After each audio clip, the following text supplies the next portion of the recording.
Welcome to episode number 89 of the Canadian Prepper Podcast. We are recording on October the 18th, 2020. My name is Eric. I'm the host of the show. I'm based in Southern Ontario. I'm a hunter, target shooter, ham radio operator, and computer geek. As a first responder, I've witnessed the over-reliance on emergency services during major events, and I started a small preparedness company to help get people better prepared for at least 72 hours or longer. My name is Ian, and I live on Vancouver Island. I'm an outdoor enthusiast, sport shooter, and my farm is designated handyman.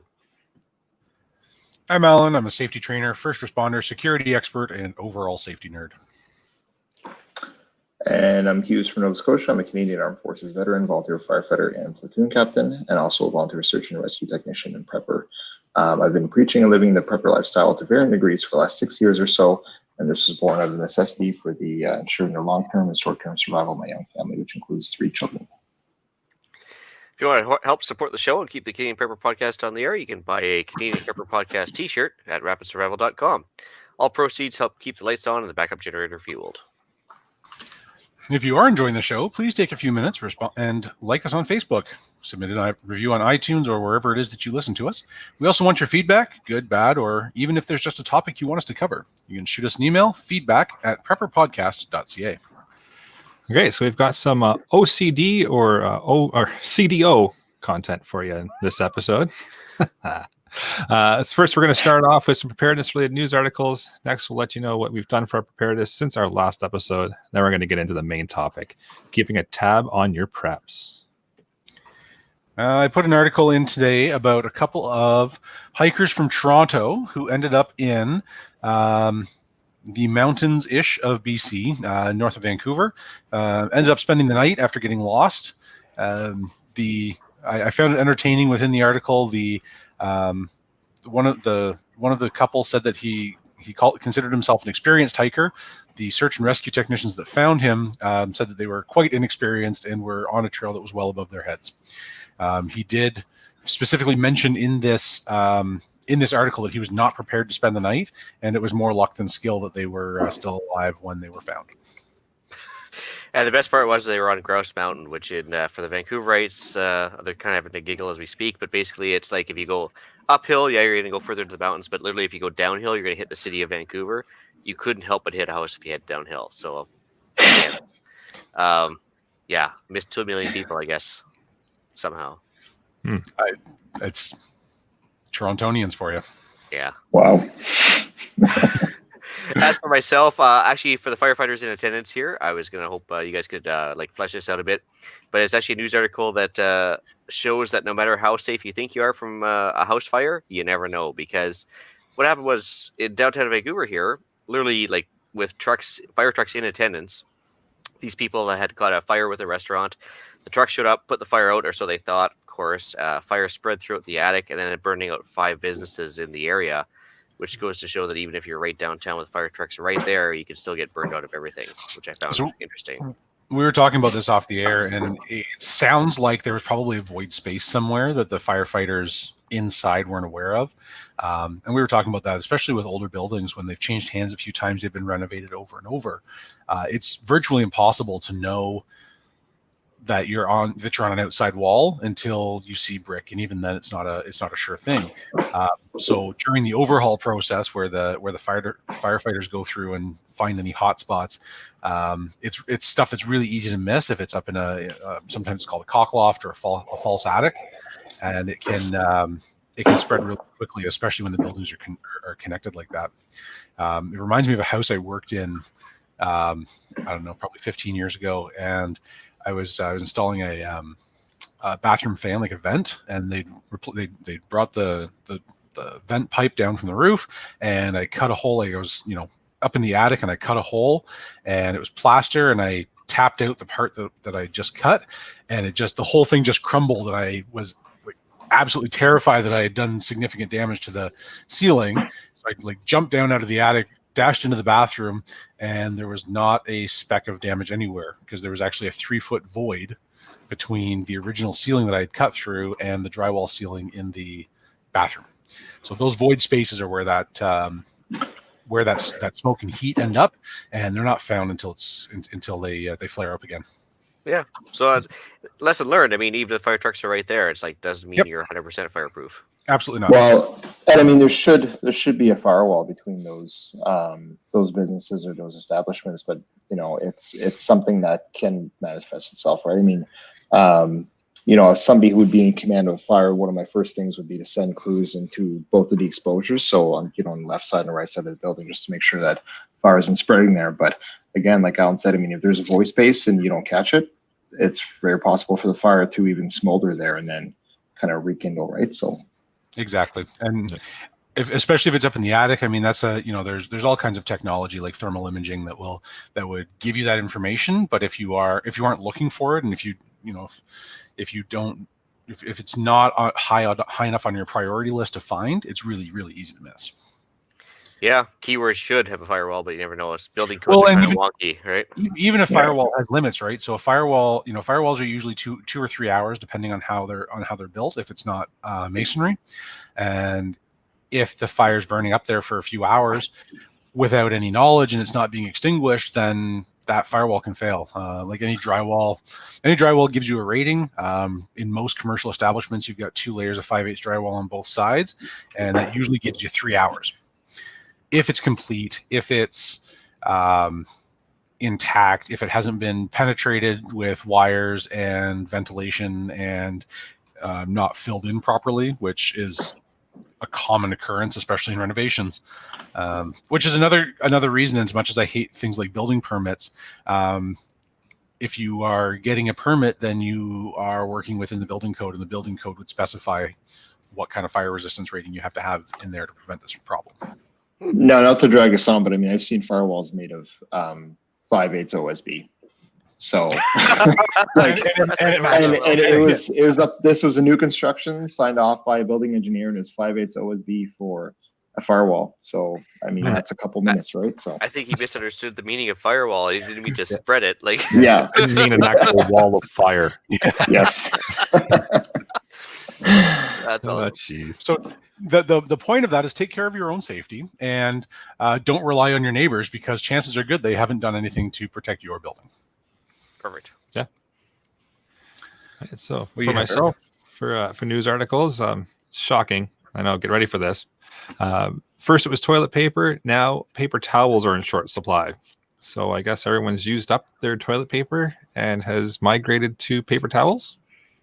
Or they still have lots of toilet paper from the last time, and so now they're just stocking up on. They need something else to focus on. Yeah, I don't know if anybody saw my post on Facebook earlier today. We were out doing the Costco run on a Sunday, which was a ridiculous idea to begin with. But they were fresh out of toilet paper, and they were saying you could only take 1 package of paper towel with you. So it was they were restricting that. So interesting times. Full stock of food though. That's the really important part. We can live without poo paper and paper towel. Yeah, you can always figure something out, but I don't know. I just thought it was interesting. So it's definitely interesting. Yeah. I saw at my local Costco, what people were doing to get around that is that they would basically go through the checkout line, and then their spouse would have a separate cart behind them with just the paper towel or toilet paper in the cart. And then as they were checking out, they would to their spouse and say, there you go. And then they check out, and it's 2 separate transactions. So you can't. Yeah. Well, it is what it is, I guess. Wherever there's a rule, or wherever there's a mousetrap, you'll find smarter mice, right? You're building smarter mice. Got it. All right. Shall we move into what we've done lately for preps? Indeed. All right. And it appears we've lost Hughes. So, he's back. Let me kill my camera, maybe. All right. There you go. You're up, Hughes. You're up for what we've done lately for preps. Oh, sorry. Yeah. Oh, let me get down to it here. So yeah, I've been preparing for the opening of general rifle deer season here on the East Coast, which is going to be next Friday. I've also finished all of the fall preparedness around the home, so I'm ready for winter, with the exception of the ATV, which needs a lot of drivetrain components. So that's going to be done sometime in November after hunting season, but before snow falls, because it's also my plow for my property. That's all I managed to get done last week or so. Hey, it's all right. Better than nothing. So for myself, we actually were on a radio show with Mark Petrone, myself, and Ian. So that was fun on Saga 960. So I got to spread the word about the podcast and make him realize that we don't wear tinfoil hats. As well, it got the. You don't wear tinfoil hats. You don't speak for me. Yeah. Well, hey, you don't want to show yourself wearing your tinfoil hat in the YouTube feed. That's fine.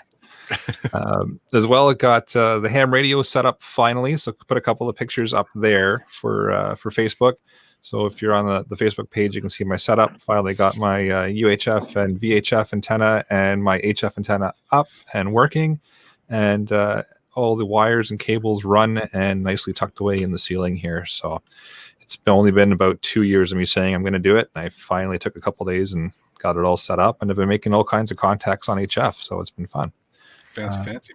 Yeah, and then as well started cleaning out, or pretty much have cleaned out the upper floor of the house now as the renovation preps start. So got to get everything out of the way so the construction crews can come in. Nice. Let the fun begin.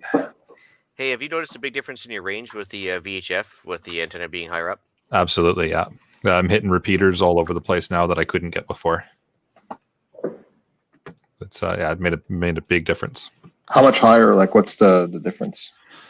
So before the antenna was just sitting on the second floor here, and now it's up off the chimney, so it's probably sitting about 40 feet up, whereas before it would have been about maybe 20. Mm-hmm. So yeah, it's made a big difference. Yeah, and it's still standing, so that's good. I must have done something right because we had a little bit of wind today and didn't come toppling over. So. Oh. All right. As for myself, I did the radio show with Eric. Yeah, so it was nice. So it was our first live interview on the radio, so it was a bit of a different experience. So yeah, unfortunately, I had to work a bunch, so boo. But while I was home, though, I managed to pretty much finish off brass prep for the wintertime reloading season, and so that was good because that's just stuff that needs to be done. And it's like the least desirable work to do. Chickens, disease is over, so that's good. So. Still got about 25,000 chickens worth of medicine to go, so I think we're okay there. But I have to pass that forward. But anyway, managed to string some low voltage wires for the solar system we're slowly working on, and I got up towards the house where it's going to enter there, and I got to work on like getting some step down transformers and stuff for cell phone charging and the like. Let's see here, applied for a volunteer position for the maple seed instructor, so we'll see what happens. Proof positive that background checks are clearly a joke. Because if I can pass, I mean, what? Anyway, see, I bought some extra hay from a local farmer. The best part is about living in a small town. You know, you get to the point where you just text the local farm guy and say, "Hey, I want to get some hay," and he's like, "Yeah, no problem. Just help yourself. Pay at the store whenever you can." I'm like, "Really? Are you sure?" But yeah, that's. Yeah, it's just a nice thing to get used to. So, yeah, sure enough, showed up to the store. They're like, "Oh yeah, we knew you were Kahneman," so it was all good, and it was fantastic. So, when the after hours or anything else, if you need some sort of stuff like that in the small town, you can get it, which is kind of nice. That is nice. I got a new generator this week. That was kind of fun. So I don't know about everywhere else, but in my region of Ontario, Lowe's has their Furman generators on sale for about half price. It's under $300 for a 3,500 watt generator, and ran it for a few hours. Started on the first pull, which is great. Gave me an opportunity to rotate some fuel stores, and gave the chainsaw a good workout, breaking down a rather large tree trunk that I've been putting off for a while. I've got renovations ongoing in my house. My office is getting closer to being put back together, and so I'll be able to move to the next phase. Got the property kind of prepared for winter. Mowed the lawn for the last time this year and putting the lawn furniture away, all that good stuff. Topping up the fuel stores. That's about all I got done this week. Got lots of things in the air, but that's about what I've accomplished. All right. Well, with that, we'll move into the main topic then. All right. So I guess the main problem when it comes to preparedness is after you get to a certain point, you're kind of worried about having, how many beans, Band-Aids, and bullets do I have? So, it's always a tough call. It's like what you need to buy more of or less of. Everything. Buy everything. more of everything. And I think we're all guilty of that point where we all hit the store at some point. We're like, oh, yeah, look, the Heinz beans are on sale. Let's grab 15 cases. Do you really need 15 cases, though, is the question, right? Yes. Well, I know we're going to say yes, but it's nice to know just how many cases of Heinz beans you have, right? Next week, do you need another 15 cases, though? That's the question. Well, yes, but Anyway, so there's got to be a good way to keep track of all this stuff, because if you don't, you're going to end up like a borderline hoarder / or buying too much of one and not enough of the other. Like if you have no Band-Aids whatsoever, but you have 15 cases of Heinz beans, well, it's not going to benefit everybody in the long term, right? No, So definitely not. I will guarantee you I can find a way to use beans as a bandage. suppose it's like almost like a coagulant or something. I don't know. Just grind them up. Exactly. I bet you I could do it. Yeah. So episode 90 is how to use beans as a bandage. That might be a special spin-off episode. Yeah, behind the paywall. Yeah, okay, so paper versus digital. I guess there's benefits to both, so we should talk about which method we want to use. But I'm sure Eric can cover the OPSEC aspect of digital. Oh, absolutely. But by the same token, though, it's like, yeah, it's very convenient to have stuff that's digitally stored versus, stuff on paper. Because I guess if you lose that one list, or if you don't have it at the right spot while you're at the store trying to figure out what you need to buy, it's kind of hard to figure out which one you're gonna to use, I guess, right? Yeah, it's awfully convenient to have that electronic copy, especially you've got your cell phone and your list, and it's all right there. But it can walk away. Yeah, and then your inventory list is in who knows hands, and it's not and then good. you become a target because they know what to look for. My answer is both. There's you have to have a paper backup of your digital, and you have to have a digital backup of your paper, because at some point one of those two things is going to fail you. Mm-hmm. Hopefully not both at the same time. Yeah, that'd be a bad day. That'd be a really bad day. But hopefully it's one of those, like, whichever one you lose access to, you've still got the other. Fortunately, I think for most of us, we are not interesting enough people to be targets of security attacks that would care how many cans of beans we have in our basement. I would imagine most of us are in that boat. But not right now. I'd like to Not think right I'm that infamous, but I'm not. So Yeah. one of the things that we do more than anything is overestimate our own worth in society, our own position in society. So, but Alan, you're internet famous. Come on now. Yeah, I've once been recognized. It wasn't me, was it? No, it wasn't you. It was your wife, actually. Oh, No, when I was in Eric's backyard, that was a planned visit.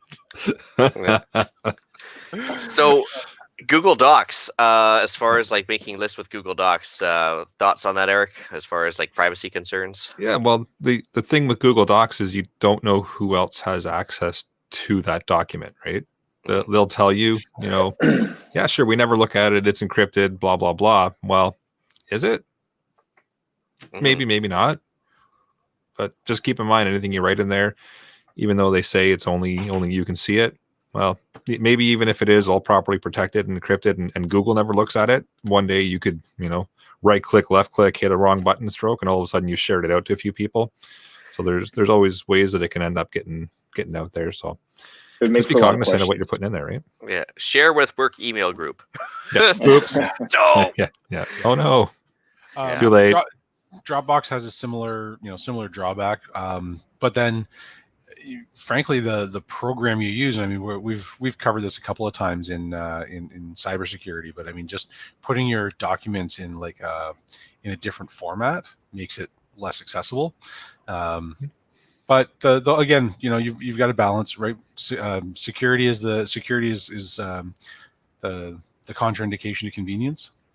So if you've got it super secure, which you can do, then you have to deal with it being a pain in the ass to get access to the information when you're at the grocery store and you see a really good deal on boxes of pasta and you go, do I need more pasta right now?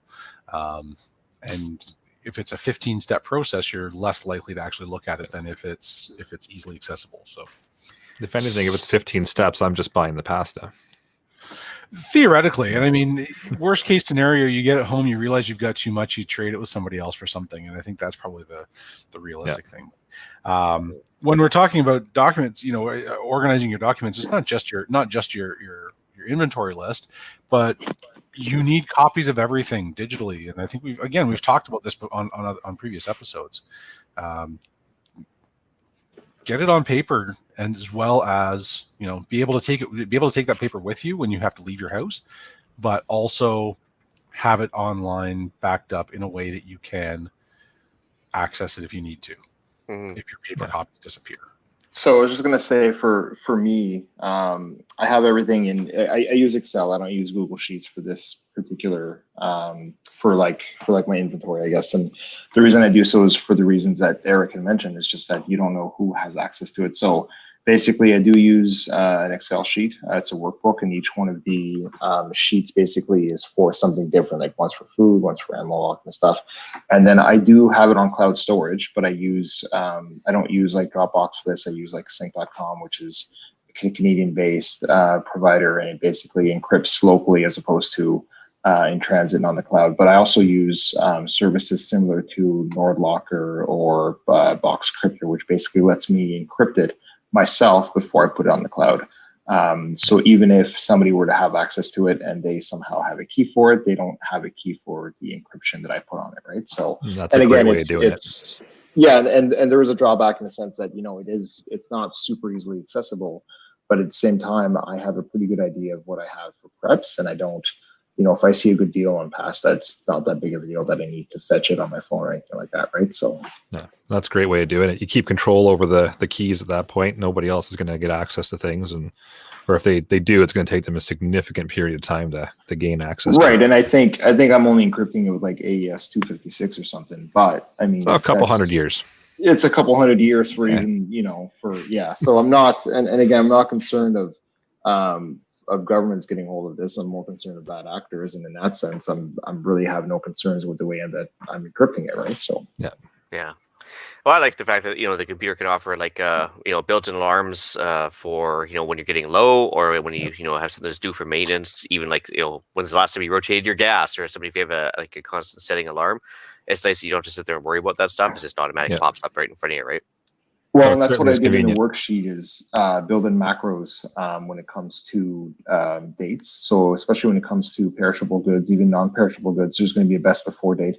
I've set macros to basically alert me as to when those are coming up so that I move them to the front of the preps, I guess.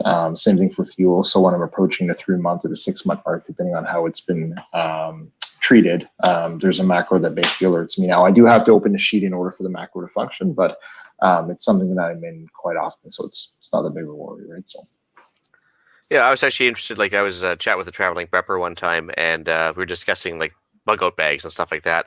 And he actually had a spreadsheet all lined up where he actually weighed every individual item, and then basically, assigned it a line in the spreadsheet. So basically, you can figure out the exact weight of everything right down to the ounce. So you know exactly, if he added or subtracted stuff, how heavy his bug out bag would be, and he could tailor the weight for where he was going, and everything else was like fantastic. So there is definitely a digital benefit there.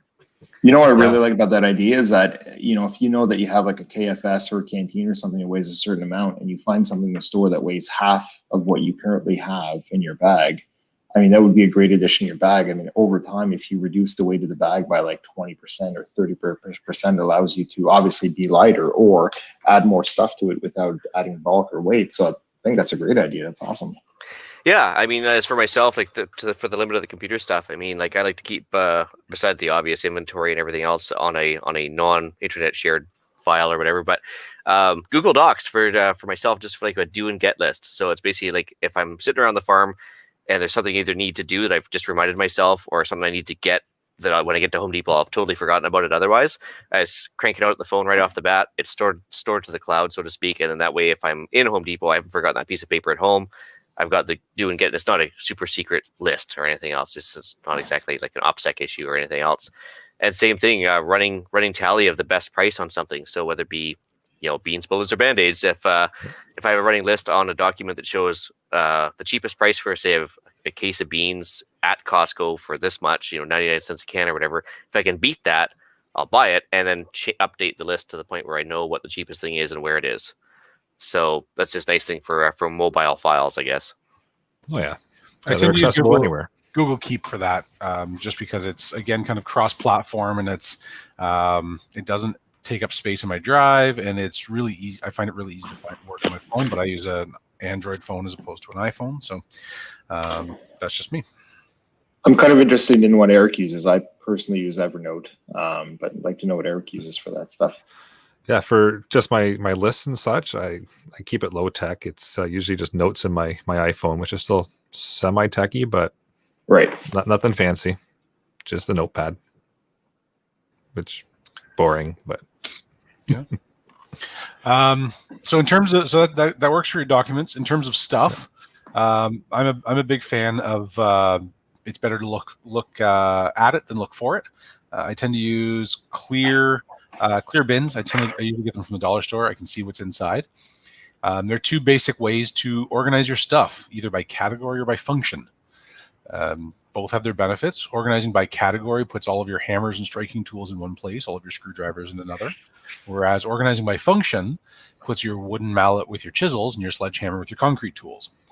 Either or, whichever works best for you. When I actually worked for a living and I was on the tools, let's not pretend that I actually work anymore.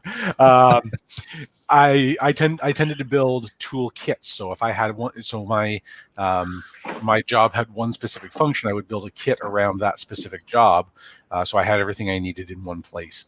It made for a little bit of duplication of tools, which I don't think anybody minds. More tools are good. Nowadays, because I do a lot less of that, I like 5-gallon buckets. So I have one kind of rolling tool bag I got at Home Depot. I put my basic hand tools in there, and then I have one 5-gallon bucket that has all the stuff for my electrical work. So those are my morettes, my connectors, and scraps of wire, and wire cutters, and my multimeter, and my lockout tags, because I'm that kind of guy. I put all that in a bucket. And then I have my electrical bucket, my hand tools, and that should get me everything I need to do electrical work in my house. I have a plumbing bucket that has my torch and my fittings and emery cloth and solder and all that stuff in one bucket, so that if I'm doing plumbing work, I can grab that and build on my base kit, and off I go. That works well for me. Some people obviously have a different method of organization, but no matter what, it has to work for you, and you should be able to lay your hand on whatever it is that you have and what you need, what you want, at essentially an instant's notice. Well, that's my problem. Is I run into is like I used to be really bad at like squirreling stuff away, so I'd have like a hammer here, a hammer there, just in case it's so it's handy. And yet after a while, I didn't know how many I had or where they were or anything else. So it got to the point where I've gone the other way now towards like the caching syndrome, where I get all my hammers in one spot. That way I know if I've lent one out or one's broken or whatever, I can, put it on the do and get list to replace it. Or, I don't have to sit there and wonder where it is. But the problem is that, of course, if you're subject to theft or anything else, and of course you lose all your hammers at once, that's a problem too, right? Yep. So, there's benefits to both for sure. But yeah, caching versus squirreling, I guess. As an example, the generator that I bought came with a couple of tools, just a 12 mil wrench and a spark plug socket, funnel for the oil, because the oil fill is in a really awkward spot. So I took all of that stuff, put it in a pencil case, and zip tied the pencil case to the frame of the generator, along with the maintenance manual, so I don't have to look for it. Mm-hmm. I encourage absolutely everyone to read a book called Getting Things Done, written by a gentleman by the name of David Allen. It's geared towards business people, but essentially a step-by-step process of how to make everything easy to find in your world. And it's done wonders for me. My better half makes a lot of fun of me for my distinct love of my label maker. She makes a lot of fun of me until she says, "Where is that one thing that I need?" And I can lean into my desk, and within 2 folders, I can pull out that piece of paper that she needs. That's ideal, right? That is. So it's, yes, is it a little obsessive? Probably. Is it a little excessive? Absolutely. But I'd rather err on the side of excess than the side of, I'm sure I've got that thing somewhere. That's just inefficient. It's a waste of time. I think my wife saw me scrounging over the cases of beans before and wondering what the expiry date is on everything. She just got to the point where she started writing in marker in big writing so I can see it, and showing the expiry date for every case, and that way you just stack them chronologically, and everything else makes it easier to rotate. Obviously, it's low tech with the marker, but yeah, it's just instantly you know what's going on there, right? So just like a label maker, but better. And so there's lots of stuff you can do as well to avoid duplication, whether it be digital or whatever. But I'd say the more organized you are, the more efficient you are for sure, right? Absolutely. Yep. So I think I'll talk about a mistake I made early on, is that I didn't go for the clear bins. I went for the blue blue Rubbermaid totes, and then I was gonna originally go with like the action packers, but they're almost like $50 to $80 a bin. So I went with the blue Rubbermaid bins. There's like 3 different sizes of them, and then I got this really nice fancy label maker, and I was putting numbers on each one of the totes, and then I would basically say that this item is in this tote. Well, that's great, but when you don't have your laptop in front of you and you're looking for something and all you're faced with is a bunch of numbers on totes, it just drives you absolutely insane. So I basically had to relabel everything with, like Alan was saying, that it's either a category or a function, because realistically, if I'm looking for something in a pinch, I don't want to have to bring my laptop with me in order to find out what number of bin I'm looking for, essentially, right? So I had to change that up a little bit. I thought I was being smart, but I made a mistake early on. So I've changed that since then. So now all the bins are labeled with basically either a category or a function, depending on what it is. Like if I have, I'll have a bin specifically for like duck hunting gear. I'll have a bin specifically for deer hunting gear. I'll have a bin specifically for like backpacks and tack vests and all that kind of stuff. So, yep, and that's in the flip side to that is if you simply number the bins and then do your standard inventory system where you put the list on the front of the bin, that can also work. I do that when I move. Every time I've moved, I make a master list of, like, I number the boxes, so I can look back at my master list and find the thing I'm looking for, reference it back to a box number, and then I also put a copy of what's in that box. Like I print a copy of that and tape it on the box, so that if I'm opening that box, I know what I'm going to see inside. Redundant and super nerdy, I admit, but it makes for the least amount of where the heck did I put that thing. and I think one thing I've really learned, or really appreciate, is milk crates. So I mean, I've been able to buy fairly new milk crates for as cheap as $2 a piece. So when it comes to that, I mean, just being able to stack them even 10 high, and having stuff like, this is my welding gear, this is extension cords, these are, like LED scene lights, like that is just amazing to have that, because I don't necessarily need a big Rubbermaid tote for everything. I just need smaller compartmentalized, like 2 cubic foot storage things, right? And those milk crates are just amazing when it comes to that. Oh, they're awesome. I have a bunch of milk crates in the back of my pickup truck, and they're all split off into various tasks that I'll need if I'm out on the road and I'm faced with something.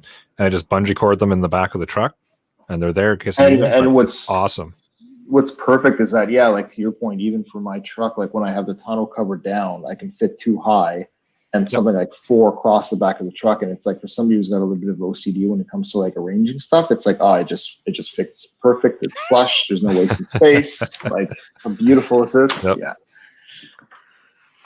Not And today, they'll conveniently fit 4 1-gallon water jugs perfectly. So oh, look at that. I was gonna ask if anybody actually put like milk or liquid in those things anymore, but yeah. I've put, so when it comes to emergency measures, when they hand out stuff like water and whatnot, it's basically in 4 liter or 1-gallon jugs.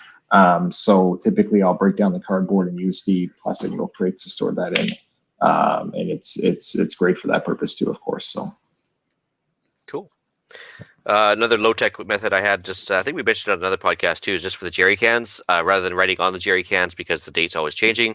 If you're actually going to rotate your gas, I just take a little piece of like painter's tape, write with marker on the actual date I filled it up. That way I know when 3 to 6 months has happened before I change it out. Just another way to make sure you don't have the oldest gas sitting in the back corner of the room, right? I kind of do that, but I found a bag of like 1,000 of those little plastic rip-offs. So it's the little it looks like a zip tie, but you basically put it around the zipper, and there's a room to write something on it, and then it's like a breakaway tab.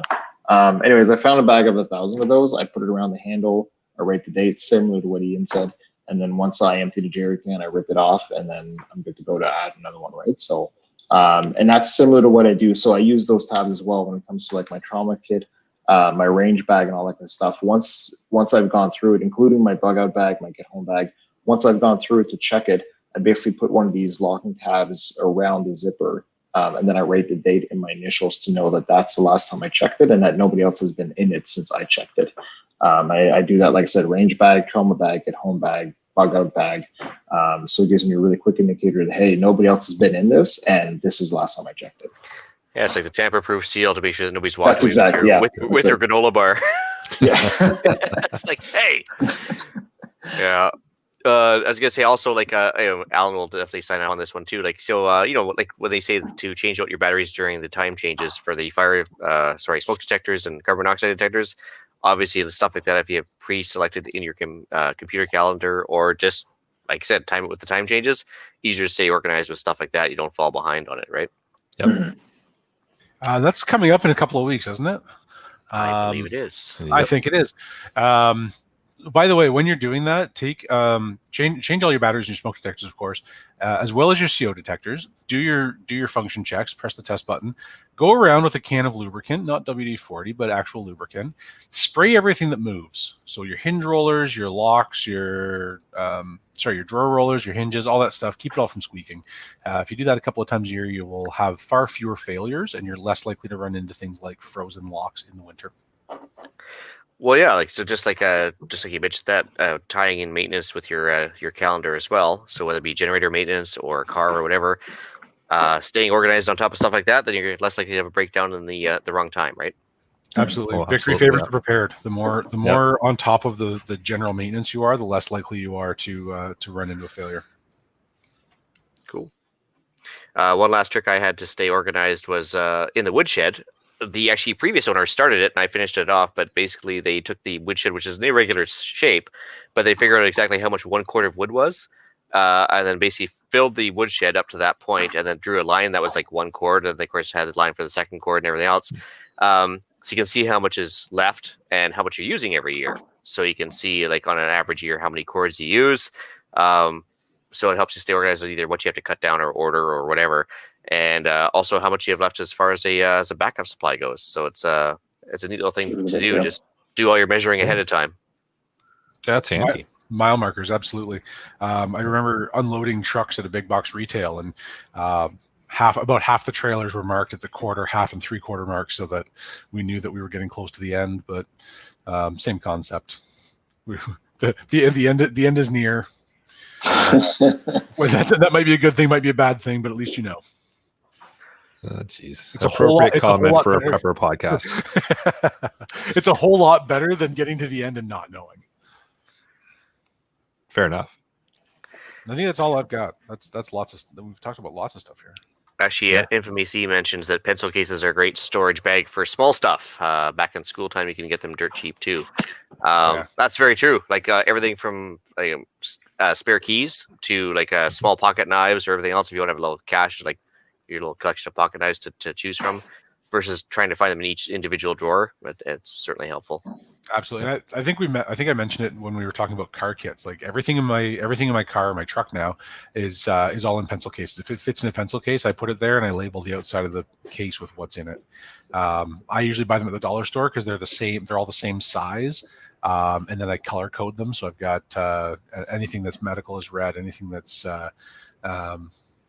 light and fire is blue, and everything else is green. So You know what's neat is I noticed that some pencil. Unfortunately, being on the West Coast. Sorry, you go ahead, Ian. No, you go for it. Oh, I was just going to say, a lot of the pencil cases have the 3 holes in it for when you put them in a binder. So you can put a carabiner around those, and then you can have a couple on a carabiner. Like Alan said, have the red one for medical, blue could be tools, yellow could be edge blades, right? So if you don't, they all have they're all made of nylon. If you heat up the end of a poker or something, you can poke it through the corner. It seals it. You end up with a hole. You can put a key ring through it. Well, there you go. I've done that more than a few times. Well, Yeah, plus you better- aftermarket grommet kits and everything else. Yep. We've got another comment in the live chat here, from Nancy in regards to every time she moves, she gets everything organized, and then it all falls apart again until it's the next time to move. So that's Just one key thing to organizing is sticking with it. In bins, Nancy. If that system works for you, just keep them in bins. Yep. You know where everything is. You don't have to worry about it. Then you're also ready to move at any given time. Yep, that's the key to I think organizing. the hardest part of that sticking too. Well, exactly. As soon as you take something out, you got to update the list, which is not always easy, right? Yeah, and the idea of I'm going to update it later never happens. No, there is no later. No. Yeah. I'll just And update if it I don't later. write it down, if I don't write it down in Google Notes on my phone when I think of something, it's not going to get done or not going to get bought. You know what I mean? Absolutely. Like, it's just Yeah, mind like a sieve. My entire world revolves around if it's not written down, it didn't happen. Exactly. Or it's not going to happen. Yep. I'm impressed. I remember to be here every Sunday at 9. Well, we have to remind you at least twice a month. to get off the radio and get over here. Yeah. Yeah. Actually, it's kind of funny because you guys mentioned the pencil cases there. I started going with the Ziploc bags for the simple fact you can see in them and everything else. Plus the high moisture content around here during the wintertime.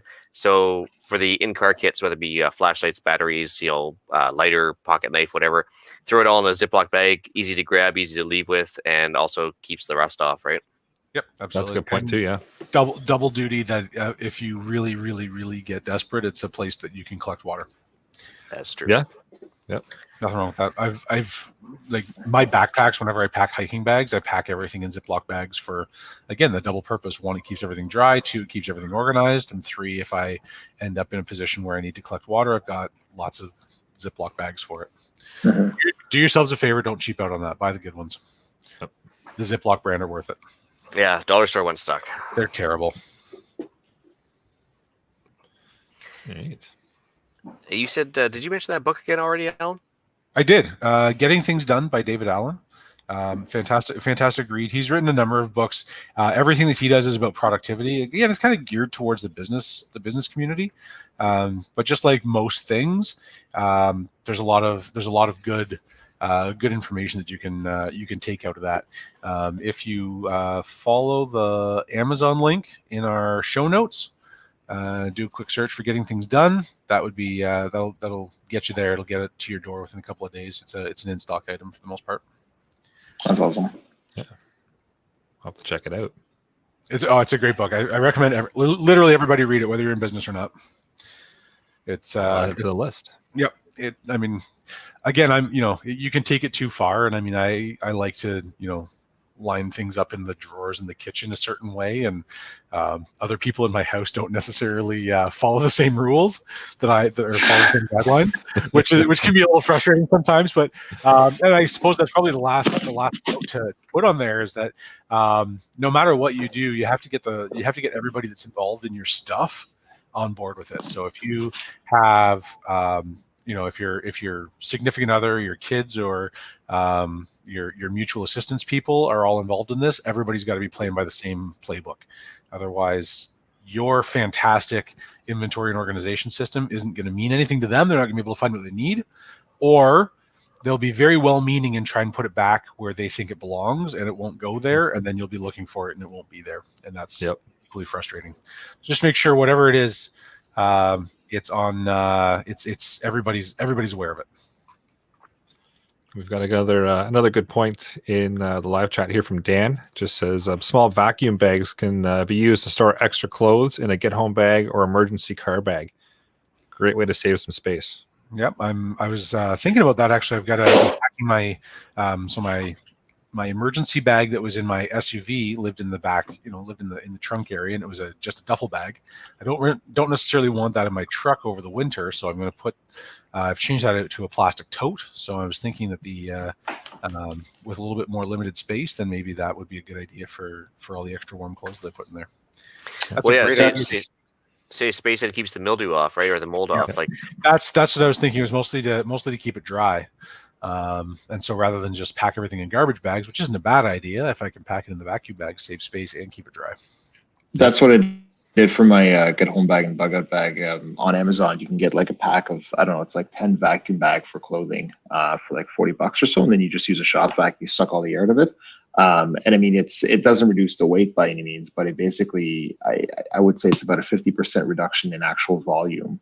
Especially when it comes to baggy clothes, like if you're going to look at like a hoodie or something like that, right? So it's definitely worth it when space is a premium. So, all right, deal. I'll do that.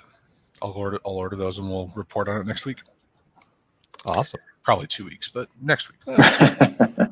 Next week at some point. At some point. Yep. Yeah.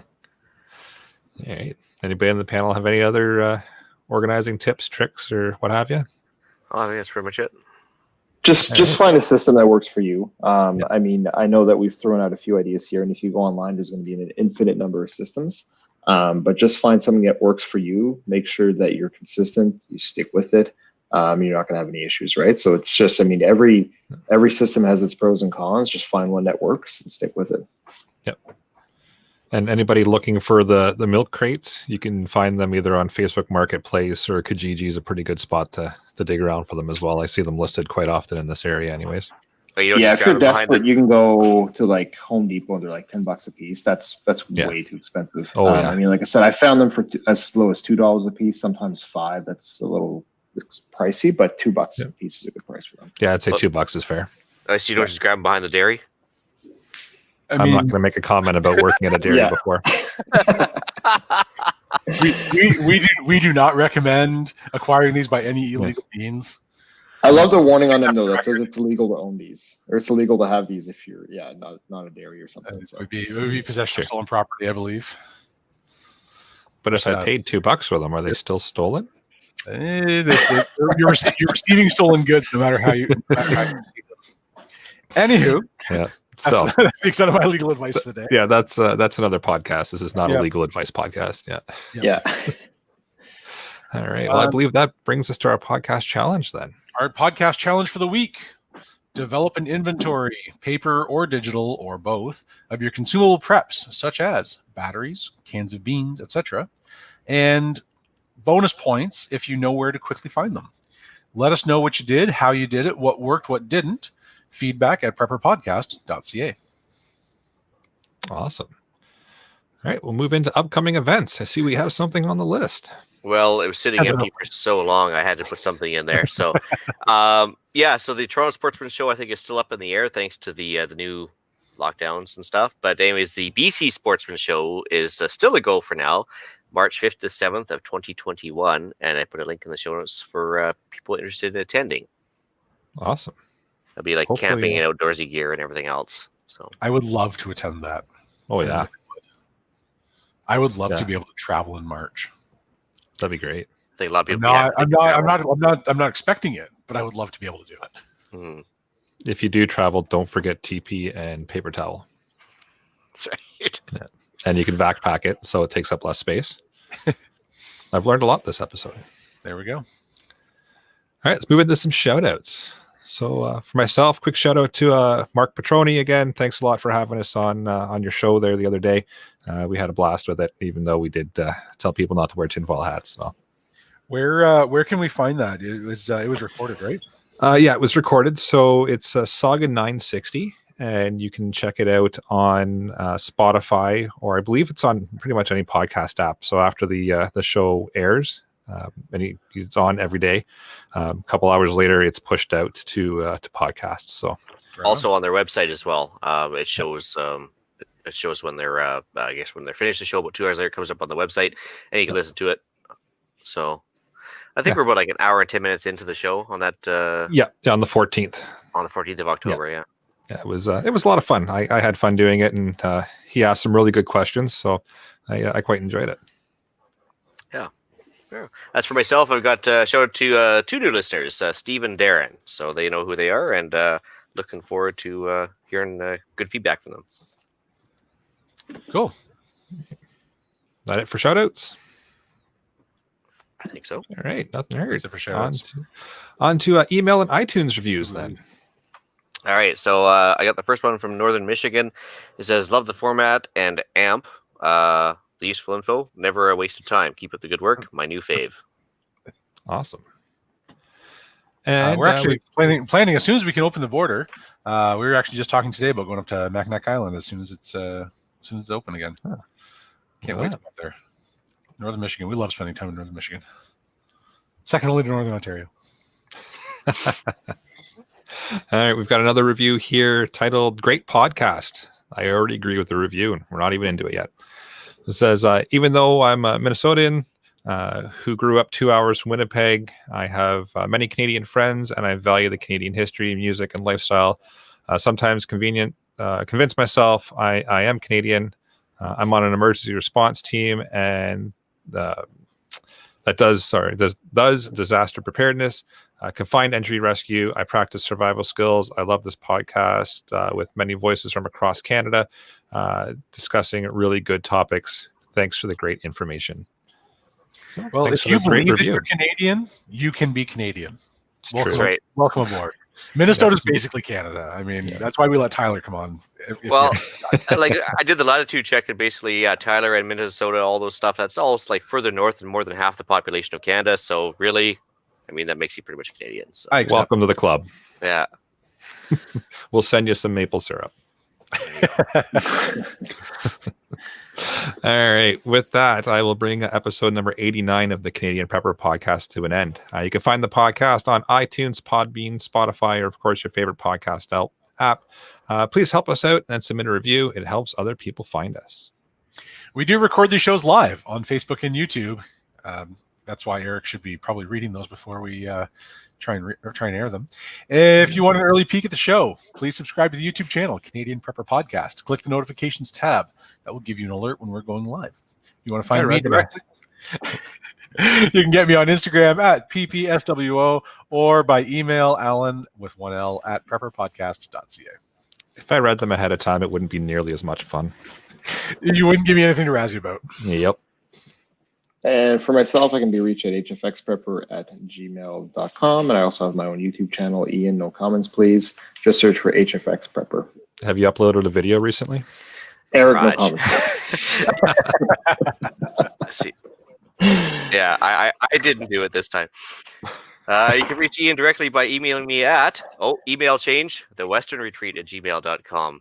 The reason being is I don't want to be location specific in case one day I pull up stakes, right? There you go. So you can also find my Canadian Patriot podcast on iTunes and YouTube. There you can find us discussing why government waste and society makes me keep lists. Lots of lists. If your name isn't on the government list, you haven't done it right. The government is shockingly unorganized for the number of lists that they have. They have lists. You have lists. Who has more lists? Exactly. Yeah. All right. So please check out Rapid Survival at rapidsurvival.com. You can get me there on the live chat. Well, of course, buying some prepper gear. You can also email me at feedback@prepperpodcast.ca. So thanks for joining us this evening. And until next time, be prepared, stay safe, and keep learning.